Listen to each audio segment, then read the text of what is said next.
My name is Andreas. I work as the CFO for SYBO. I've been working here for the last 5 years. Currently responsible for everything regarding finance, forecasting, etc. But with the new changes to legislation, I'm also responsible for our CSRD and setting together a sustainability team at SYBO. I have a passion for working with sustainability. I can just see how important it is going forward. That's why we're also working with the triple bottom line at SYBO. So that means that we look at people, planet, and profit. Yeah, there's no doubt when we look into the whole CSRD that it was a quite surprising part for us, both for all the changes there is constantly on the legislation and the directive, and just the fact that we need to measure our impact both on an environmental basis, but also on a financial basis on 1,400 different measurement points. So again, this task is not just only for the finance team.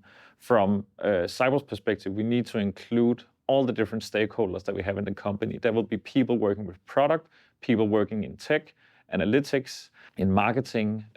So this is a whole company exercise. And I think it's also just the fact that since CSRD from next year will be part of the annual report, especially here in Denmark, also means that if you're not compliant on CSRD, you will not get your annual report signed. In worst case, that could end with file up for bankruptcy. According to CSRD, we will need to make our first report with our annual report for 2025 in 2026. So that also means that we are starting right now. And I even think that we are starting late, even though that we need to make a report in nearly 2 years. But there is so many different aspects that you need to take from the CSRD. So right now we have started up on our double materiality assessment, where we will figure out what is important, what does it have of the different measurement points has an impact for SYBO. And from here, we will work on together with the gap analysis, set the science-based targets. And all of these things, from my perspective right now, will take a minimum of 6 months, maybe we'll up to 8 or 9 months before we're actually ready to gather all the data that we need. So last time we did a greenhouse protocol assessment was back in 2019. It was just to see where were we actually in regards to emission. And of course, one of the biggest things that we looked into at that point in time was travel, data usage, and transmission to data warehouses, which today is still one of the biggest factors. But what we also can see right now is that we didn't look into the aspect when you look into scope 3, the whole end users part, because that is way above all the other emission factors that we have. That is our end users. The factor is, of course, the data centers, where it has been easy in the last couple of years, where we now have a dashboard directly in Google. But when we're also looking at our end users, Subway Surfers is played by 150 million users on a monthly perspective. And that means that we have a lot of different devices. And if we need to go down and see how much electricity or consumption does each phone have when they are charging the amount that a Subway Surfers game is played, that's quite difficult. And that is one of the main factors that we also have. But one of the other factors is also, right now, Subway Surfers is an ad-driven game.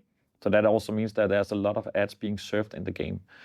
And we need to go back to all the different ad providers and check with them, how much does it cost on electricity to show 1,000 commercials? And that is a huge factor that we have no clue about how we actually get those data right now.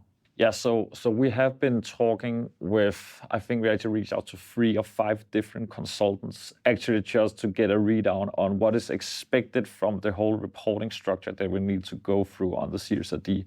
And what we also can see again, that especially in the Nordics, it's quite differentiated when you look at gaming. So there's no consultants that we have been talking to that are more differentiated into games. So they can talk a lot about data centers, but they really don't know anything about the end users.